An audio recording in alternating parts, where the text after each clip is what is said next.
Makanya mereka selalu sedia payung sebelum hujan, sebelum terjadi dia kok briefing. Tugas industri bahwa artis-artis jangan begini ya, jangan produser terlalu begini ya. Punishment-nya seperti itu.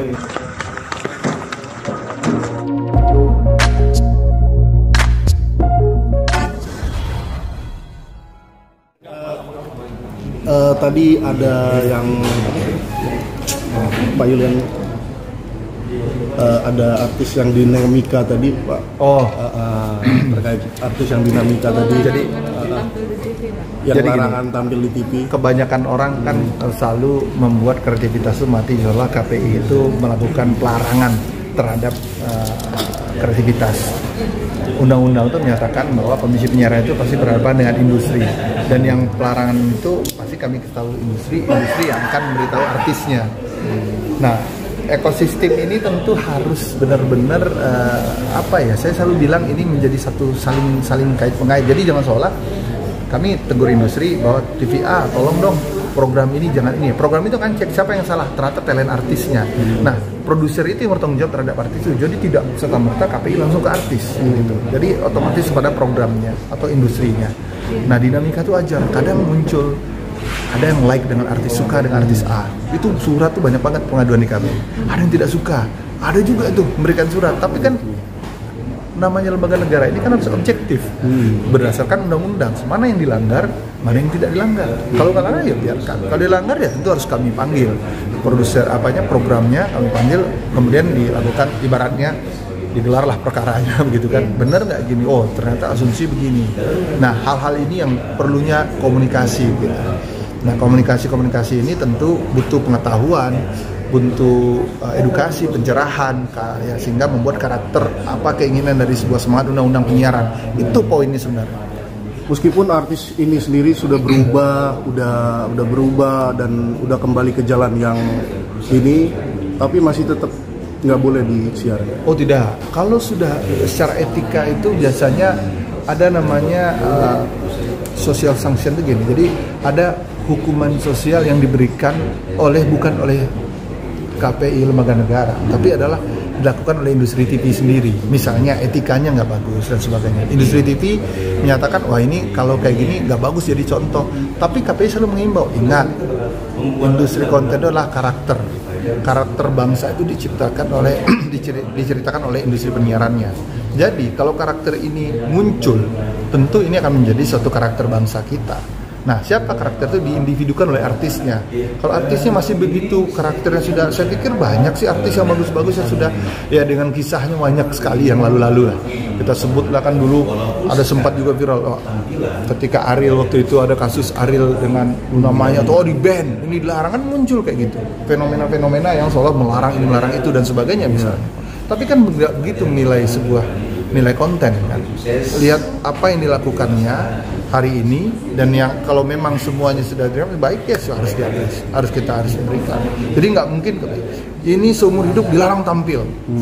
Contoh dulu pernah edaran kita masalah LGBT misalnya, ketika dilarang perempuan bergaya laki-laki atau laki-laki bergaya perempuan dalam sebuah episode yang berturut-turut. Artinya begini. Episode ini dia gitu juga, kedua begitu juga. Akhirnya berubah terus karakternya. Tapi kalau hanya memainkan peran seninya satu kali itu gak ada problem, kan gitu ya. Tapi berturut, nah itu melarang. Akhirnya sehingga viral bahwa KPI melarang orang-orang yang berperilaku ini gak boleh ada mata pencarian, kan begitu seolah-olah. Padahal bukan itu yang maksudnya kan. Yang dilarang adalah ada kondisional, janganlah membuat suatu karakter baru seolah ini dibolehkan yang seperti itu gitu. Nah harusnya ini kan ya peran seni sesaat, jangan peran berterusan gitu. Karakter terus muncul kan. Nah banyak tuh dulu kan, masih ingat mungkin beberapa tahun yang lalu lah. Terus pernah lagi KPI melarang hedonisme. Artis menceritakan misalnya ini harga produk barang 100 juta saya beli, ini lemari konsumtif. Benar nggak? Akhirnya kami lainnya ribut lagi. Sekarang nggak ada lagi kan, coba infotainment beres tuh bahwa janganlah karakter kita bukan begitu. Jadi sehingga TV-TV nggak ada lagi ya. Ya mohon maaf, lihat lemarinya harganya itu asli atau tidak asli nggak ngerti lah, flexingnya terlalu berlebihan lah kayak gitu kan. Jadi seolah infotainment kita bicara tentang hedonis, konsumtif, dan sekarang selesai, nggak ada lagi. Jadi coba aja ada infotainment seperti itu. Kemudian ketika cerai orang tuanya, anak artisnya diwawancara, gimana perasaan adek bapak ibu cerai, masa begitu pertanyaan infotainment? Akhirnya apa? KPI bikin edaran itu selesai, nggak ada lagi. Sedikit-dikit cerai paling informasi fakta aja, tapi bukan mengurai yang masa anak-anaknya juga dilibatin rasanya gitu kan, dijadikan politainment dan sebagainya. Berarti memang ada kemungkinan artis-artis yang dihukum secara sosial itu memang nanti kedepannya juga bakal ada di TV lagi gitu, bakal tayang lagi. Jadi ketika hukum sosial itu biasanya bagi KPI kan, kami kan karakter itu tidak bisa menilai secara hati orang atau orang, tapi karakter yang diciptakan. Kalau dia di kontennya begitu, ya kan, pasti dia akan, kalau jelek pasti nggak boleh, tapi kalau bagus pasti dia diapresiasi dan banyak kayak Raffi kan. Bagus sekali Raffi Ahmad di mana ini ya kan. Kemudian dulu sempat kan, wah Raffi boleh tampil nggak karena narkoba? Ya. Secara karakter terbunuh nggak karakter narkoba? Ini kan bisa aja karena nggak ada tuh pelajaran. Malah kita Raffi malah sekarang jadi role modelnya begitu banyak anak muda hari ini membangun jejaring bisnis positif, kreativitas. Nah kayak Raffi, hal-hal yang beginilah yang pengen ini bukan arti punishment. Mulai sejak kasus itu dilarang sampai seumur hidup, nah, itu nggak begitu bahasanya. Berarti jadi semangat itu harus dipahami ya. Berarti sebenarnya kewenangannya berarti bukan dari KPI tapi dari program TV. Program TV-nya ya. Tapi hukum sosial itu akan terjadi ketika sudah begitu banyak mengganggu kestabilan masyarakat, pasti KPI ikut. Tapi kalau hanya sekedar isu 1, isu 2, isu 3, itu KPI nggak bisa, begitu individunya nggak bisa. Ya. Apakah memang itu udah diatur dalam undang-undang kalau KPI itu tidak boleh memblacklist artis gitu secara langsung, itu nggak boleh? Secara undang-undangnya. Jadi begini, ada yang menjadi, ya betul. Jadi tidak beda sama Korea. Korea itu ada istilahnya cancel culture. Otomatis ketika dia gagal, dia langsung cut off. Nah, tapi kalau di kita itu memang kepada industri. Tapi yang menarik adalah kalau industri kita larang, otomatis industri kan nggak mau ngambil artisnya kan. Makanya artis harus respect dengan kondisi itu kan. Ini bukan kata KPI, ini kata yang industri, kata PH-nya gitu. Karena apa? Karena kita pengen ekosistem yang kita ini kan bukan individu secara satu-satu itu, tapi jangan sampai satu individu merusak sebuah sistem, ekosistemnya gitu. Saya pernah juga kita KPI melarang satu program, kita cerita deh, coba flashback, satu program ketika berkata kasar tiba-tiba live waktu itu, langsung stop sama KPI programnya. Tapi kan mudaratnya banyak gara-gara artis satu orang yang berantem karena komentator satu program itu, dia komentator karena nyelablak dan mana-mana nyoblak kata-kata kasar, akhirnya berhenti programnya. Akhirnya orang nggak kerja semuanya kan, produser nggak kerja, floor director nggak kerja, artis lain nggak kerja. Bayangin impactnya. Kalau KPI bisa larang satu itu, artinya itu yang mungkin bukan ditakuti ya, itu yang menjadi concern para industri bahwa hati-hati dengan KPI, kita ada undang-undang jangan begini deh. Makanya mereka selalu sedia payung sebelum hujan, sebelum terjadi dia kok briefing nih. Tugas industri bahwa artis-artis jangan begini ya, jangan produser terong gini ya. Punishment-nya seperti itu. Jadi KPI akan punishment kepada owner atau CEO TV atau direktur program TV.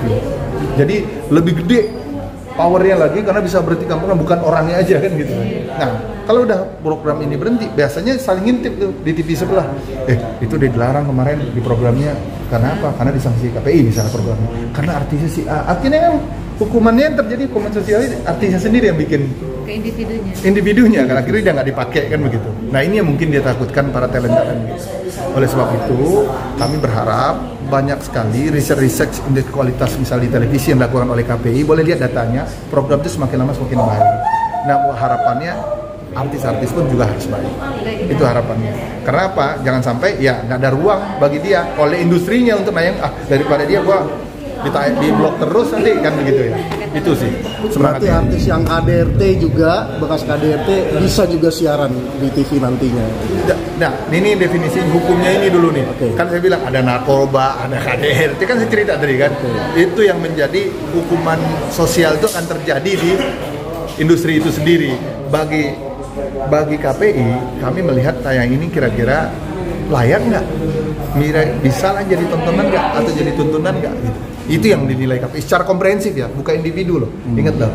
Jadi ketika mengganggu sistem ekosistem, pasti mereka akan melarang artisnya. Ya, jadi bahasanya harus gitu ya. Jadi jangan sampai soal KPI melarang artisnya, nggak pernah. KPI bersih memberhentikan program. Itu program nggak benar. Berarti, karena mengadu undangan dan sebagainya. Tapi ada hukuman sosial bagi artis ketika program itu dilarang. Itu urusan lain ya, biliknya ya. Nah gitu loh. Itu Pak. Oke ya. Oke, sama-sama.